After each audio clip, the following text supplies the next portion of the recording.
Welcome everybody to Pear-licious.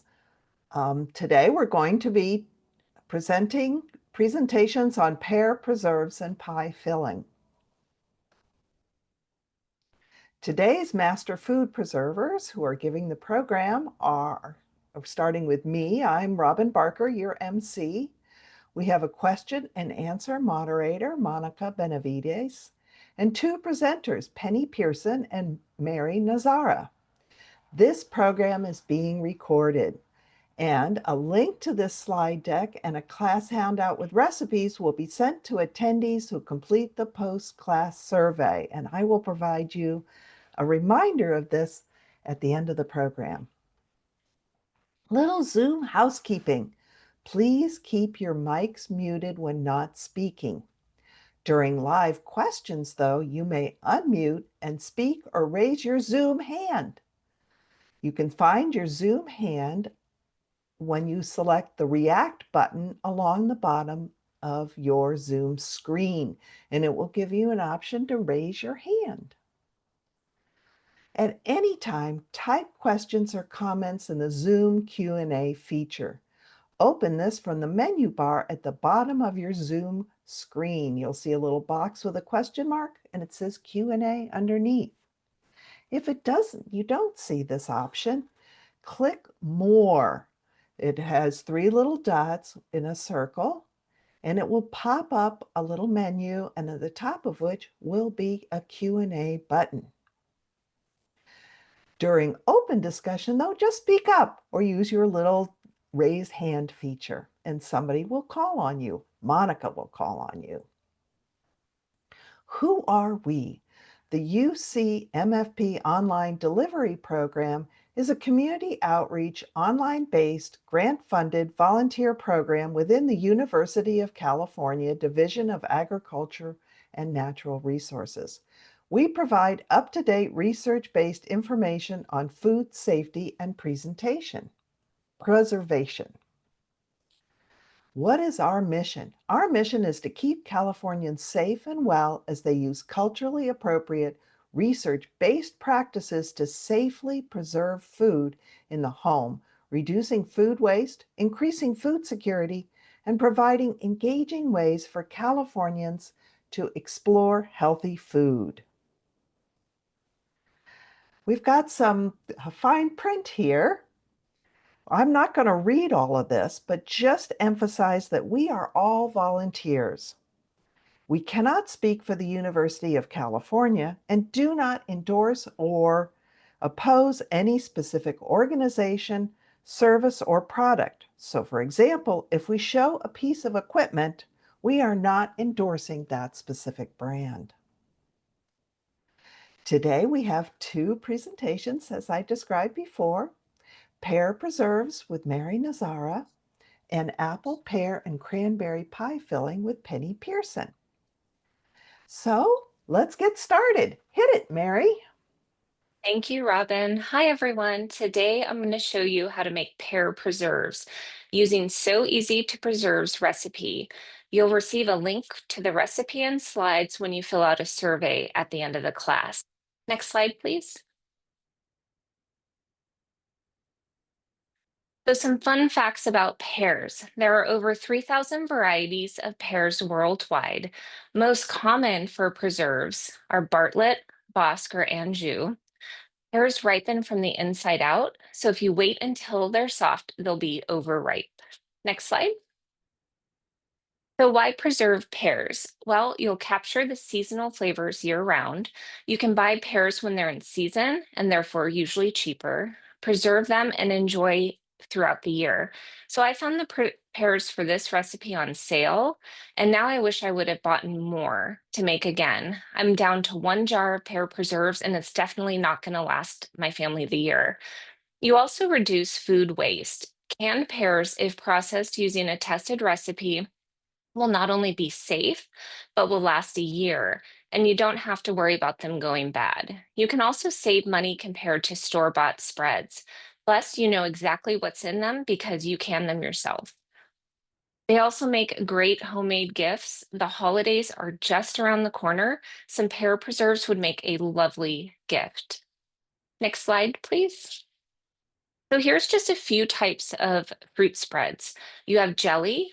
It's a clear, firm product made from fruit juice. Jam, it's thick, spreadable, and made from crushed fruit. Conserves has fruits, nuts, or raisins. They're usually chunky and less sweet. And then marmalades, which are really good, are a soft jelly that contains small pieces of fruit, usually made with citrus peel. And preserves, which is what we're doing today, are whole or large pieces of fruit and in syrup. Next slide, please. So here's our supplies. You need a boiling water canner or a large stock. So if you don't have a canner, you can just use a pot that's deep enough to fit a rack to keep the jars off the bottom of the canner, along with your jars covered by 1 to 2 inches of water and a tight fitting lid. This is a high acid recipe, and so you can also use a steam canner. You'll need 5 half-pint jars, lids and rings, debubbler, a jar lifter, a funnel, a separate pot for making the preserves in, and a melon baller or metal measuring spoon. This is optional. It just makes removing the core from the pear a little bit easier. Next slide.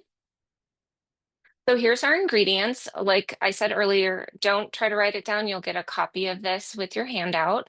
But it's 3 cups of sugar divided, 2.5 cups of water, 6 medium peeled, cored, hard ripe pears cut in halves or quarters, and 1 lemon thinly sliced. This recipe yields approximately 5 half-pint jars. So you can preserve small peeled whole pears and even leave the stem on. You just want to make sure you wash the stems carefully since they're going into the jar. If you use kefir pears for this recipe, it's important to let the jar sit about 3 to 5 weeks in a cool, dark place after canning. This resting allows the pears to soak up more of the sweet syrup and develop a richer flavor. In other words, the longer they sit, the better they taste. Next slide. For prepping our pears, first, we want to clean and sanitize our work area. So commonly touched areas in your kitchen, refrigerator handles, stove knobs, timers, your cell phone. I don't know about you, but oftentimes I grab my phone to set a timer or look something up. So if you clean it ahead of time, you don't have to worry about the germs and introducing it into your canning.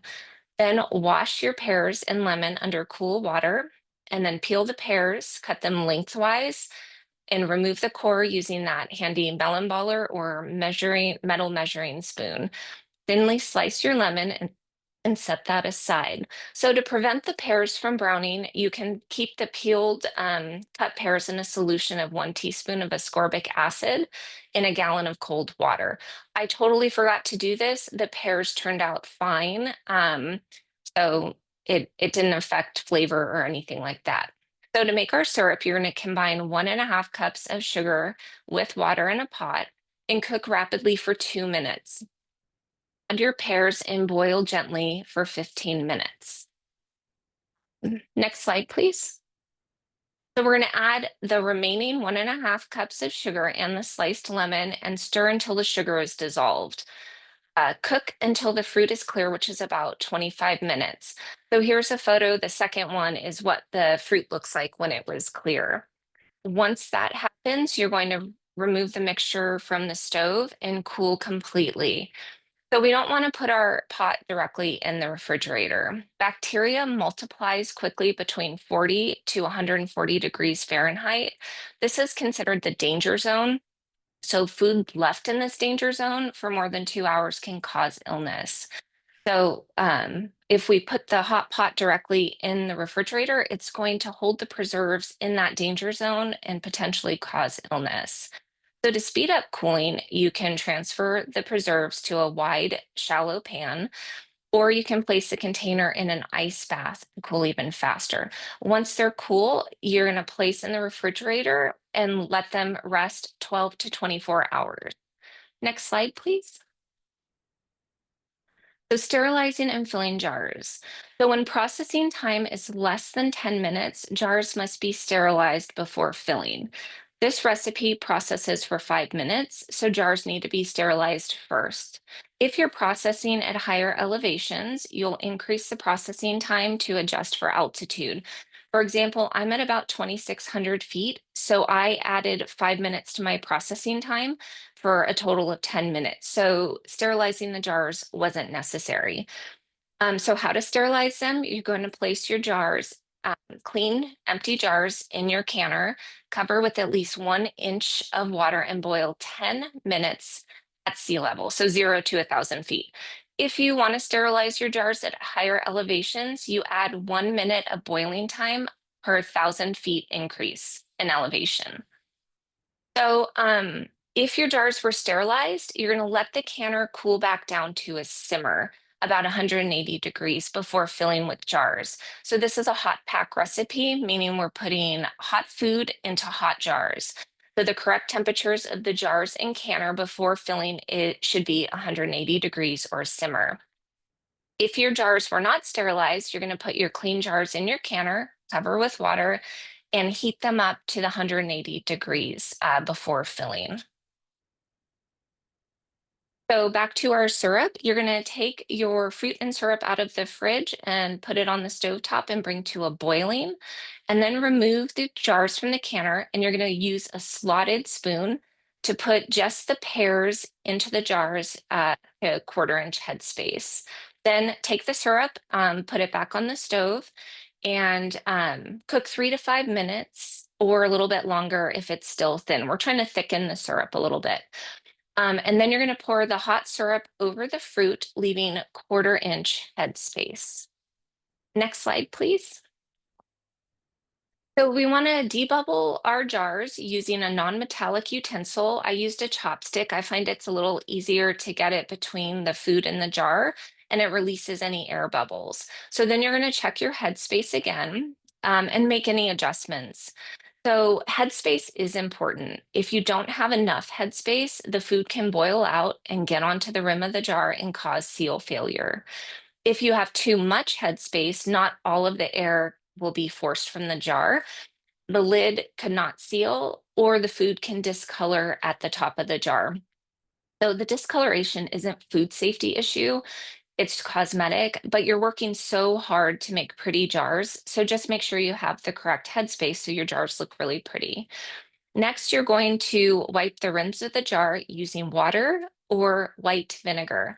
I chose to use white vinegar because the syrup is sticky.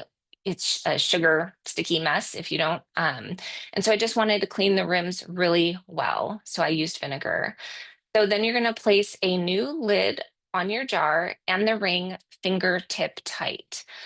So if you crank your ring down too tight onto the jar, air can't escape and the lid can buckle. So a buckled lid means the seal may fail.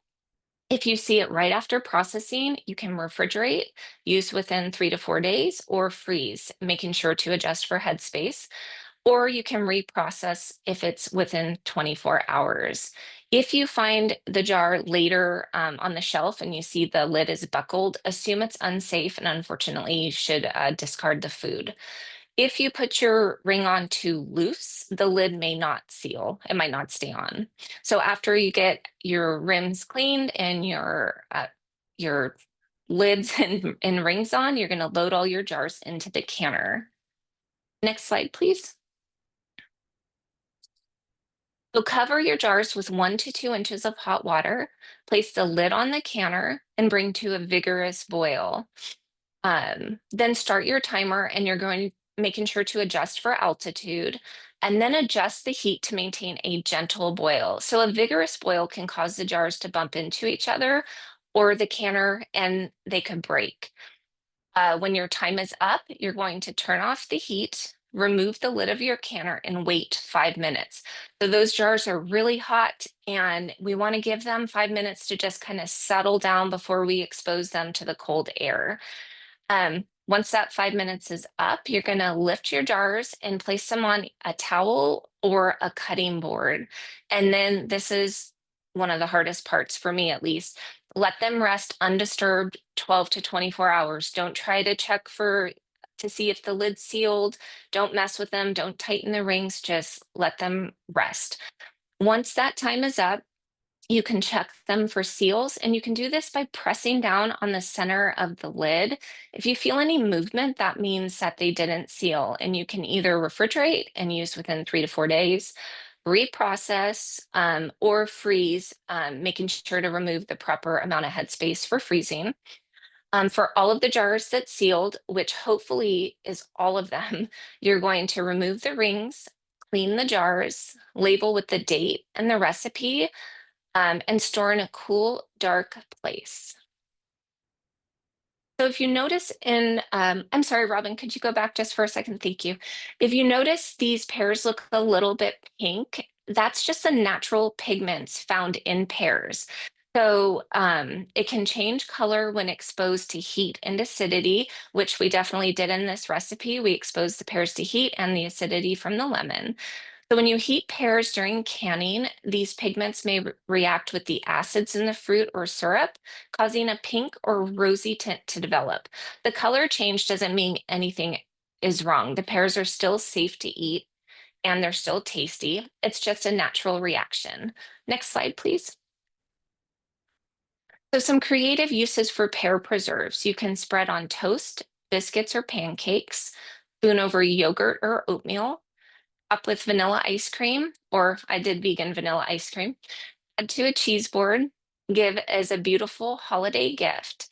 And remember that lemon that we canned? We put a slice of lemon in with our pears. Don't toss the lemon. You can use it to make some lemon infused water and add a little fresh mint, and it makes a really refreshing treat. Next slide, please. So here's some ways that I enjoyed my Pear-licious preserves. Like I said earlier, served them over vegan vanilla ice cream with a little bit of lemon zest. My family and I also enjoyed them on some sourdough bread. And then the last photo is the lemon infused mint water, which was super refreshing. I really, really enjoyed it. So, making preserves is rewarding, thrifty, and delicious, and it's a way to taste fall all year long. So, when you hear that ping of your jar, it means you've sealed up a little bit of fall sweetness. Thank you. Does anyone have any questions? Hi, Mary. That was great. I don't see any questions in the Q&A box. If anyone has a Okay. question, feel free to unmute, ask your question, or you can raise your Zoom hand, or you can feel free to type up a question. I have a question. How, when I've done fruit preserves, particularly with like a softer fruit like a pear, a lot of times they just fall apart. They just break down. And so I'm wondering if the fruit I used was too ripe, if I was using the wrong variety. How do you keep the fruit intact for preserves like this? Well, I would say maybe depending on the ripeness of the fruit, making sure that it is hard, like I was saying at the beginning of the presentation, pears ripen from the inside out. So maybe even when you cut into them, kind of feeling them to see if they're overripe. Also, the added sugar in the preserves helps the pears to hold their shape. It's not only for sweetness, but the sugar also helps them with the color and kind of the firmness of the pear. So do you know what kind of pear you used in the preserves? I don't remember now. Okay. The only type of pear that would not be good to use in this recipe would be Asian pears because you would have to acidify them in ordering to can them safely. But for my preserves, I used Anjou pears, and yeah, they definitely held their shape. So I don't know if any other master food preservers have any input on that question. No? I think the biggest piece probably is ripeness. I like that when I like my fruit to be really ripe, but I do like a very sort of, I wouldn't say mushy preserve, but that really probably was it, Sarah, that you just had them. They were pretty ripe, and then they just started to, you could probably like adjust the time that you cook them. When you feel them and they're starting to really soften, then you can stop cooking them at that point in time. But it was probably the ripeness of the fruit. Thank you. I used a Bartlett pear when I preserved some this summer, and or just well about 3 weeks ago. And I found that if they were a little bit on the soft side, that's what happens, tends to happen is that they get a little bit mushy. So making sure that they're pretty firm on the outside, because like Mary said, they do ripen from the inside out. So if they feel soft on the outside, then you're probably going to get a mushy product in the end. Okay, thank you. We have another question that came in the Q&A box. Can I let the pear preserves cool before I put them in the jar? Them cool. Um, you no, because this is a hot pack recipe, so we're gonna follow the guidelines because it's been tested. So they need to be hot going into the jar because it says to bring them to a boil and then put the pears in the jars and then thicken the syrup and add that. So the processing time of 5 minutes has accounted for that and not being filled, the pears not being filled, cooled. I have a Okay. question about kefir pears. I have kefir pears in my garden, and so was wondering why I do. They kind of a little more structured pear, a little more crunchy. Is that the reason why they need the special treatment? I believe so. I think it just allows more time for the syrup to infuse into the pears, 3 to 5 weeks, just developing more of the flavor. Okay, we have another question that came in. I missed the reason for when you wouldn't need to sterilize the jars first. Oh, if the processing time is 10 minutes or more, you don't need to sterilize the jars. So, for example, as you get above 1,001 feet, you start adding time to the canning process. So, you would not automatically, but if you add 5 minutes like I did, I processed for 10 minutes, so you don't have to sterilize the jars. So anytime your processing time is 10 minutes or more, you do not have to sterilize the jars. Another question is, can I use any kind of sugar, like brown sugar or coconut sugar? No, so this recipe calls for white sugar, and so we want to follow exactly what the tested recipe says.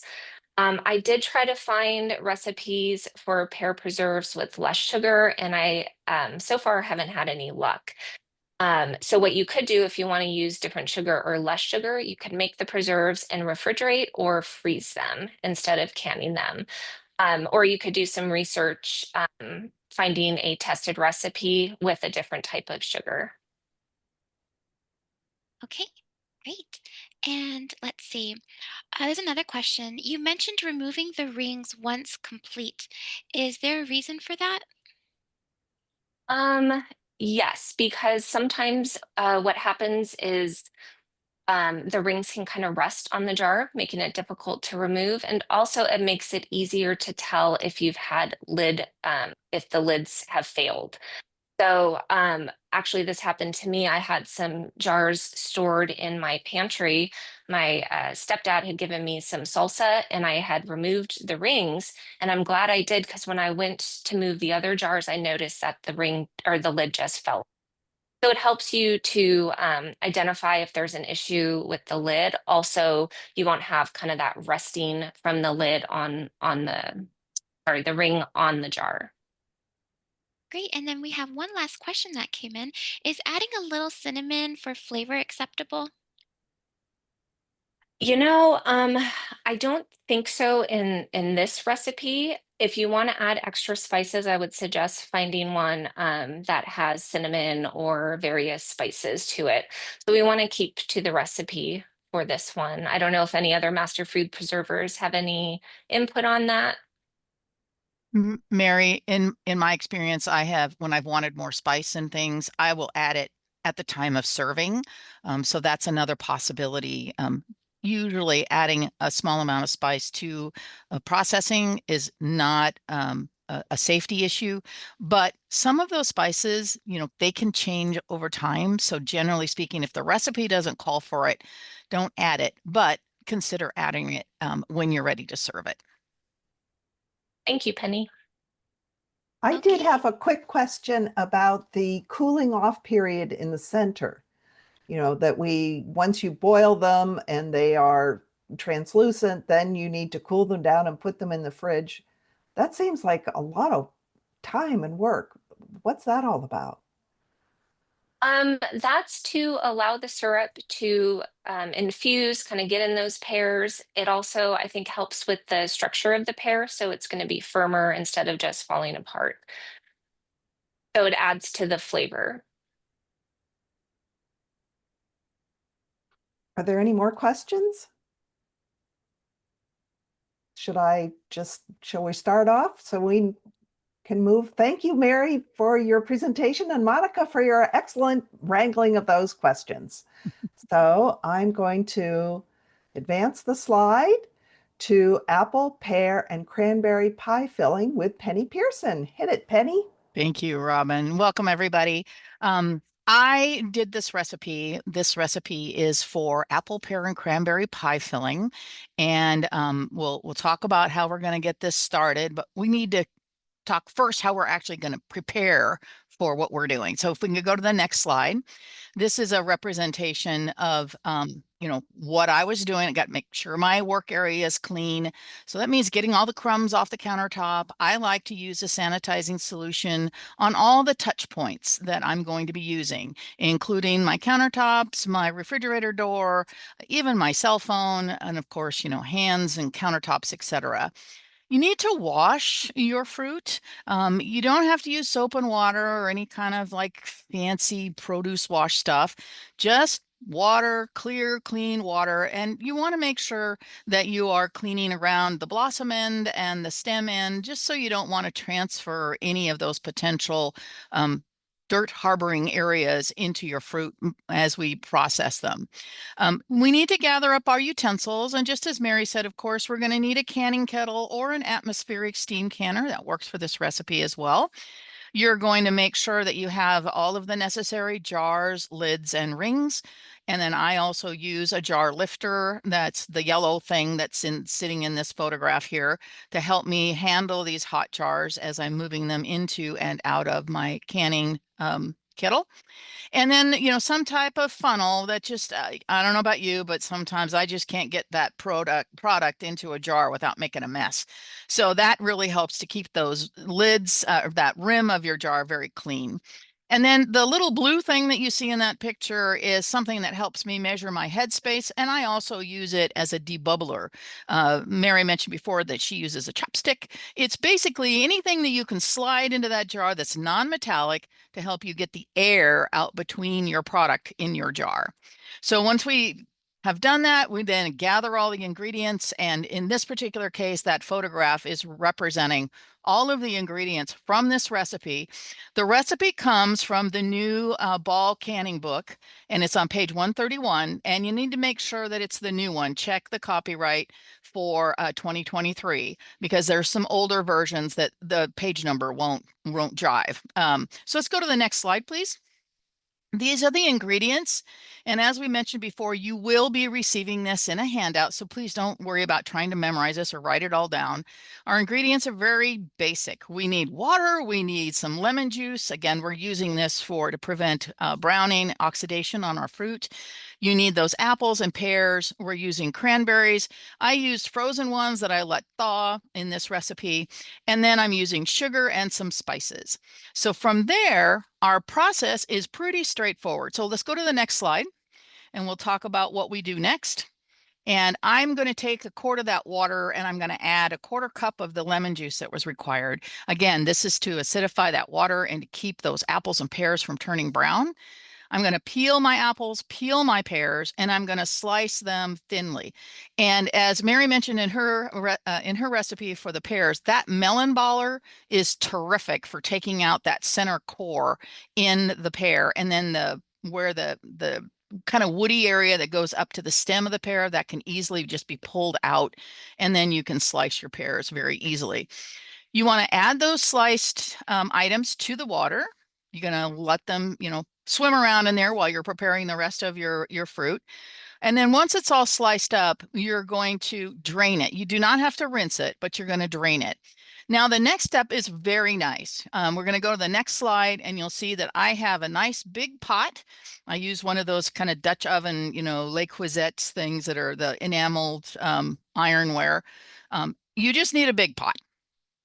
Everything goes into the pot. So your drained apples, your drained pears, your cranberries, your sugar, the remaining lemon juice, and your spices as well. And now once we've added that, we're going to give that a nice mix. We're going to turn that heat on to medium or so. We really want it to get up to a boil. And once it does, we're going to turn that heat down and let it simmer for about 10 minutes.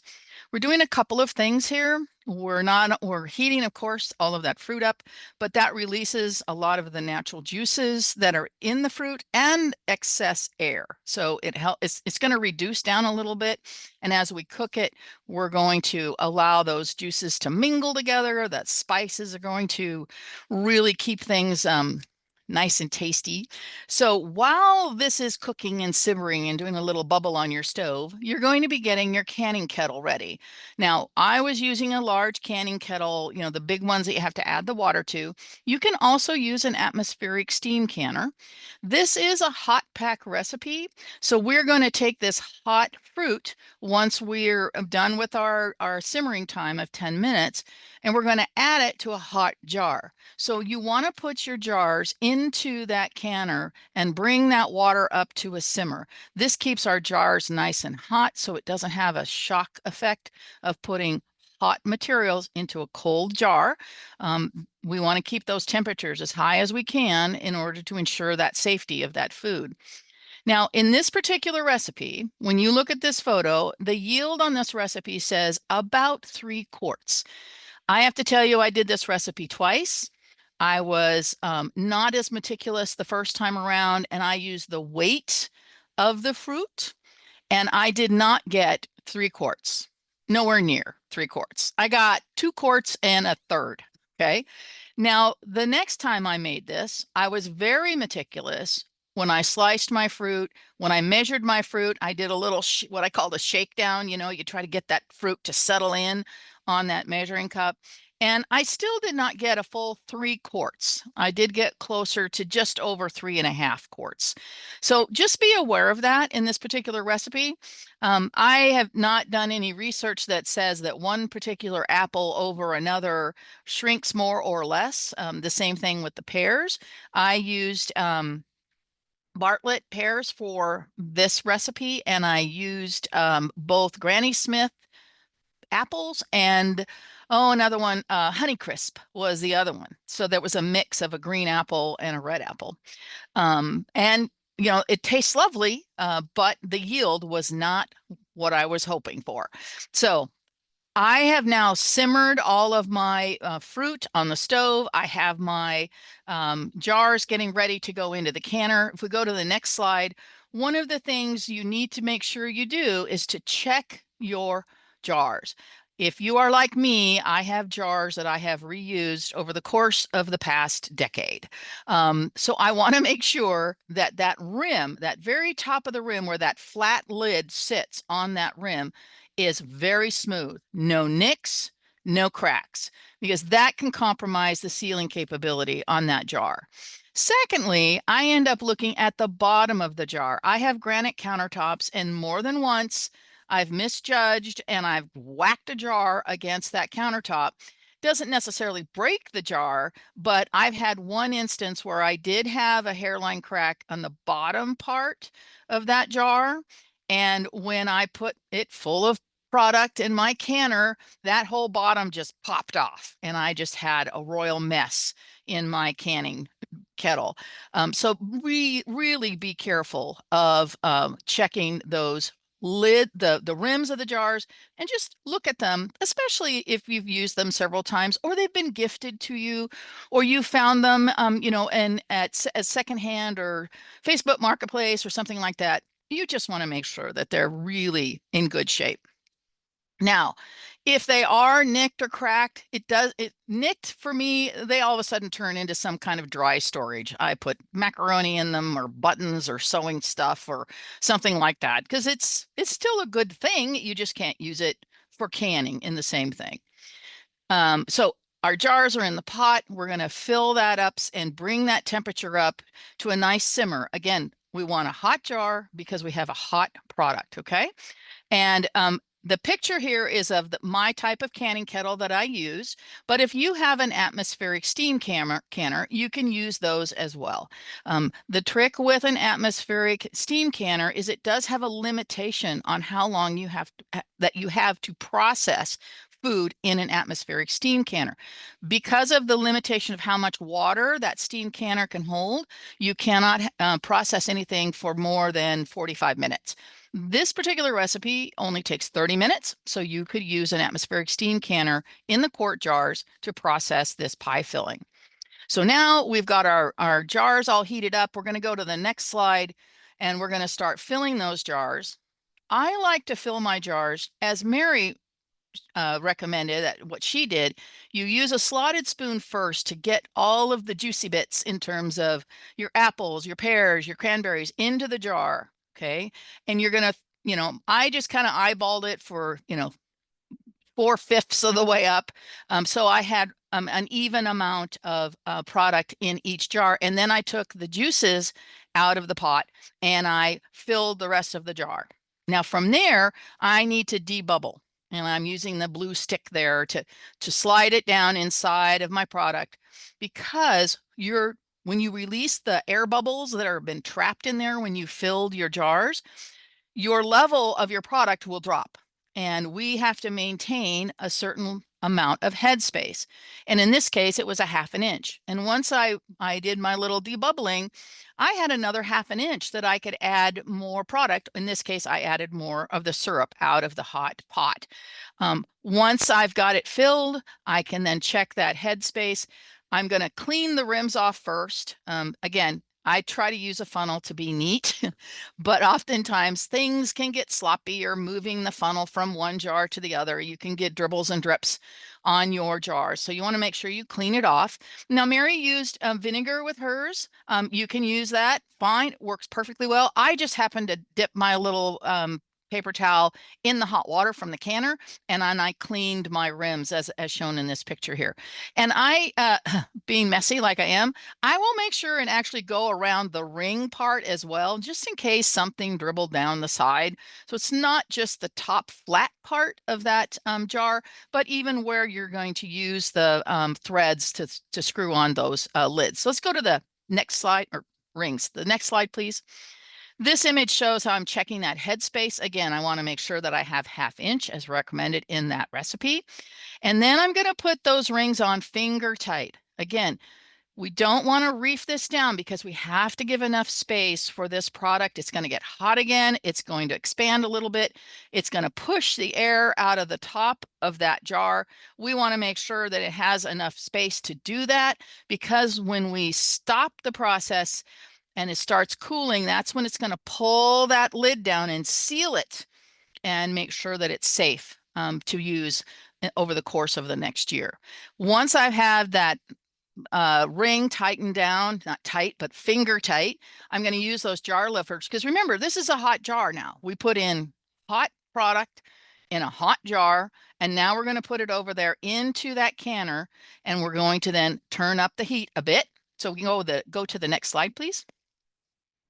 We have to process this for 30 minutes. So I had my canner kettle only at a simmer, right?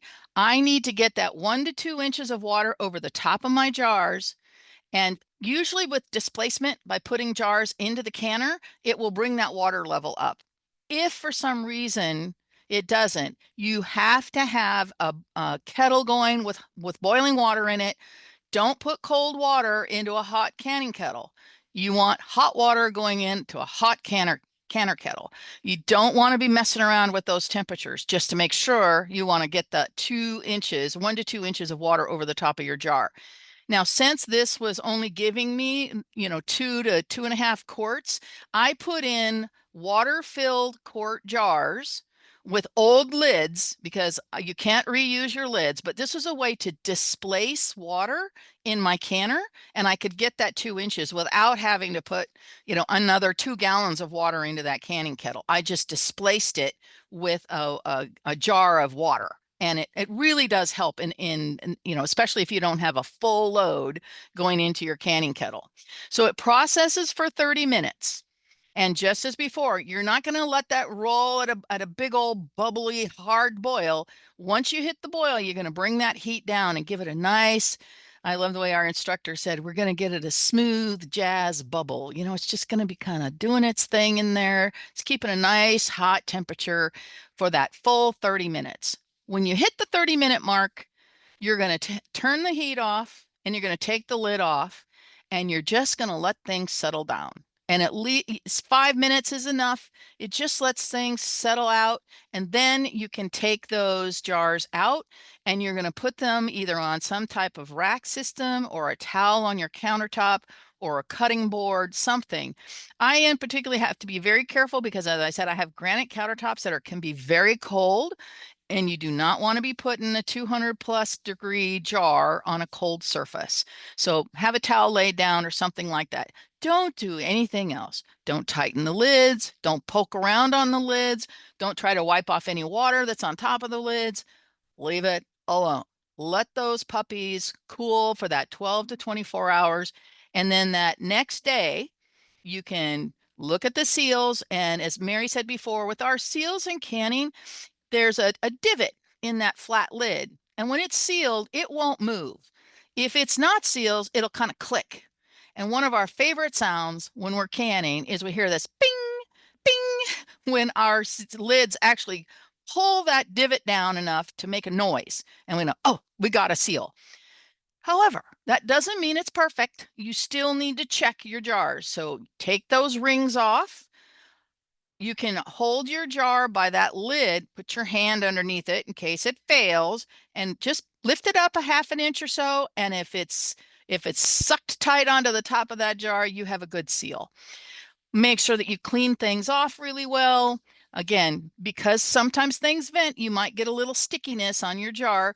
I, for one, have very hard well water, and so I have lots of minerals in my water. And my jars will come out, and once they dry, it looks like somebody dusted it with dust. I mean, they just don't look very pretty. So I wiped my jars off with a solution of a little bit of vinegar on a wet paper towel, and it takes off all those hard mineralization that's on my jar. And I do the same thing with I wipe the lid off because it'll have that same haze to it. And then I'll make sure that it's well labeled. I don't know about you, but have you ever had some mystery thing in your freezer? What is in there because it wasn't properly labeled? The same is true for your jars because they end up getting shoved back in the back of the cupboard maybe, or I'm really bad about rotating my stuff. So I'll find a jar in the back and I'm like, okay, how long has this been here? So you want to make sure that you put in not only what the recipe is, in this case, apple, pear, and cranberry pie filling, but also the date that it was processed. And it's also a good idea to put on the type of process that you use. I don't know how well you can see it on this image, but I put WB for water bath. When I use my atmospheric steam pressure or atmospheric steam canner, I put AS for atmospheric steam. That way I know how they were processed. Additionally, with this recipe, we're talking about pie filling. Pie filling is typically thick, right? In this case, we add no thickeners to this pie recipe. It's not allowed. It's not in this recipe, and you do not add thickeners while you're cooking this pie filling. You add it when you're ready to bake your pie. In the handout that we're giving you a recipe for a nice pie crust and the additional instructions of how you can make this pie. So we're going to go to the next slide, please. This process is taking off, you're going to take 1/3 of a cup of the juice off of this quart jar. Now, I just used a small strainer and I scooped out some until I got my 1/3 of a cup of juice. And then I poured the rest of it into a bowl. In that 1/3 cup of liquid from the jar, you're going to add 2 tablespoons of cornstarch. And you know what cornstarch does. You got to mix, mix, mix, mix, mix. You don't want any lumps if possible. And then you're going to pour that 1/3 cup of juice with the 2 tablespoons of cornstarch into your pie filling mix. And you're going to stir that up. And then you're going to pour it into your pie shell or however else or other ideas that you may have for using this particular pie filling. I'm one that in my household, I don't eat we don't eat big pies all the time. So some other ideas you can have, if you go to the next slide, is you can do small tarts. Those are really fun. Hand pies, those are really fun. And if you have to make a lot because you're using that whole quart of pie filling, these are easily freezable. And you can bake them. I bake them first and then I freeze them. That way, when I bring them out, they're ready to go. Even if I want to eat them cold, or of course you can reheat them in an oven, or if you want the microwave, you can do that as well. I always had a little bit left over, so I really enjoyed it on ice cream. I don't know what it is. It just was had really nice bursts of tart and sweet, and of course, along with the creaminess of the ice cream, it was really delightful. So from there, now that's what I did with mine. There's other great ideas that other master food preservers have done with pie fillings. One of them is to put the pie filling with the thickener in it, but not cooked yet. Put it into a pie plate. That's the shape that you're going to use and freeze it. Now you get a puck of pie filling. And when you're ready to bake your pie, all you need to do is put your crust in that same pie plate that you use to freeze that puck of pie filling. And then you can put that into that pie plate and send it off to the freezer. Now, there's lots of other ideas. I know we've got a lot of master food preservers on here that have different ways of doing things. This is the way I like to deal with pie filling. Of course, if I'm going to go to a holiday party or if I want some kind of hostess gift, I could use this to make a beautiful holiday pie. And, I get to be kind of the little star for a moment because it's all homemade and it comes from the heart.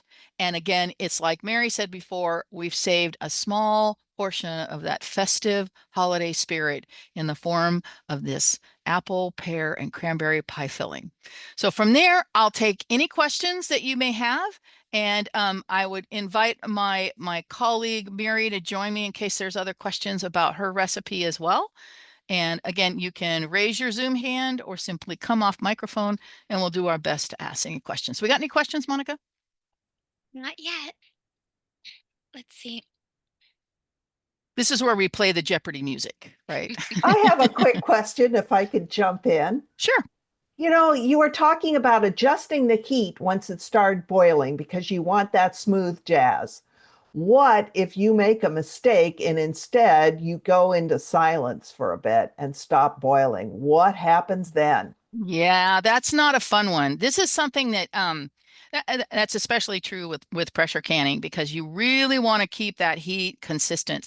And if you end up with no bubbling, no smooth jazz, you need to bring it back up to temperature and you have to start your time over again. And then you don't want to do that. You want to keep an eye on this. You want to make sure that we keep that nice smooth jazz bubble for that full 30 minutes. That makes sure that we get the full heat penetration through the entire jar. And we're talking about quarts here, so it's pretty good size. So we want to just watch it. But yep, you gotta start all over again. Any others? You mentioned soaking your fruit in a little bit of lemon juice. Is there anything else that you could use to do that to preserve the color or whatever? Yeah, as you heard, Mary said you used citric acid or acetic acid? Ascorbic acid. I actually Ascorbic didn't, yeah, I didn't use it, but I had it on hand. I just on forgot. hand. That's what I would have used. Yeah, I have used others, including citric acid, and I've used like Fruit Fresh, which is a commercial product that you can buy, and you just simply have to follow the instructions on like Fruit Fresh.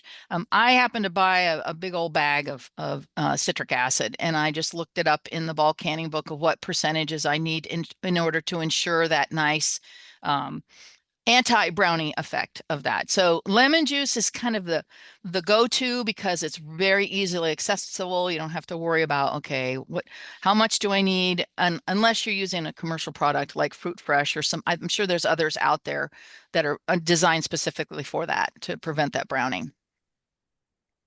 Right. There's a question about using different size canning jars than what the recipe calls for. Is that allowed? It is. You can basically go down, meaning I could go from a quart to a pint or to a half pint, but you can't go back up. So like this, you couldn't put this like in a half-gallon jar or something like that. Unfortunately, the processing times stay the same. And that ends up, as we talked about before, in my opinion, you get really mushy fruit. So I mean, I could see doing it in pints. Again, for my family, because I don't typically do a whole pie, but because I have found alternatives by doing those little tartlets or doing the hand pies, I'll still process it in quarts because I'm working with a tested recipe, and I know that I'm doing everything safe by using the quarts. But as a general rule, you can go down, but you've got to think about what's going to happen with your product because even though you go down, your processing time still needs to remain the same. Some recipes will offer you alternatives like, okay, this is the processing time for quarts. This is the processing time for pints. And then you perfectly fine to go down in size. You can make that much more satisfactory for how your family uses the pie filling or whatever you're happening to be canning. Great. Thank you for explaining. Are there any other questions?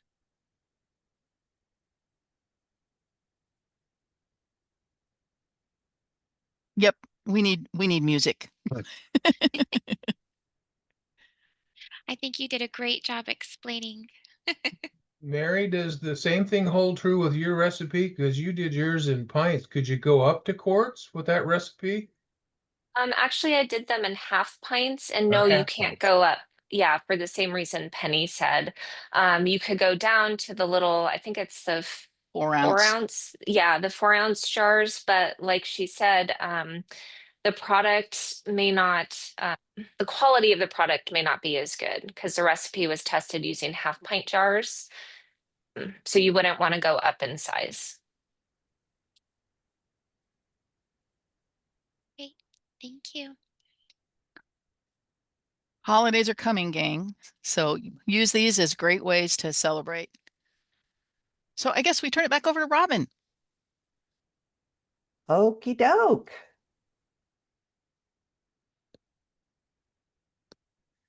So I wanted to tell you about some of our free UC MFP online delivery programs that are coming up. You can use this QR code up in the corner in order to come to our page that will show you on Eventbrite and give the ability to sign up for these classes. Tomorrow we have spooky fridge pickles, cukes, cauliflower, and carrots, the way to scare your children into eating more vegetables. On Saturday, November 8th at 1 p.m., we have core skills, apple butter and dehydrated apple rings. And then on the 16th, we have our next session of our monthly Ask a Master Food Preserver. So bring your questions on any topic from freezing, dehydrating. We've even had a session on freeze drying. Lots of interesting information. And we welcome you and look forward to your questions. Now, if you've missed one of our classes, there is also a QR code with past class recordings listed here. So I'm going to give you a couple of seconds in order to grab that QR code. You can also find it by coming to our homepage. So, and sign up for our monthly newsletter. There's a wealth of articles on many different interesting topics. Or you can like us on Facebook. Here's our link. It's at UCMFP, and there's a QR code here. And we also have a page on Instagram at UC Master Food Preserver Program. And I know that our social media team is busy posting lots of content. And also join us, become a master food preserver. Preserving is something that you like to do, and you like to share your knowledge and to be with like-minded people who love to talk about this stuff. Come and join us. We have a recorded information session that you can access by going to this QR code, and then come to our live online Q&A session on November 20th. Our applications are due November 23rd, 2025. And then training, online and in-person labs. So we have mostly online classes, but we have a few in-person labs. You can see the picture of us there, getting personal, up close and personal with the equipment and the techniques. It's really helpful for fine-tuning our skills. So for more information, scan this QR code or visit this long URL, but you can find it by looking for the UCNR program, UC Food Master Food Preserver Program. You'll find links on our pages. We need your input. We are always trying to get better at this process. So when you leave this Zoom, a brief survey will pop up in your browser. So don't be too quick to exit because it's going to show up after you leave here. It's very short. Please complete it to help us improve. We're looking for your feedback. When you submit it, this is our carrot. A pop-up acknowledgement will include the link to this slide deck and a class handout with recipes and tips. Thank you for your time and interest. Happy preserving!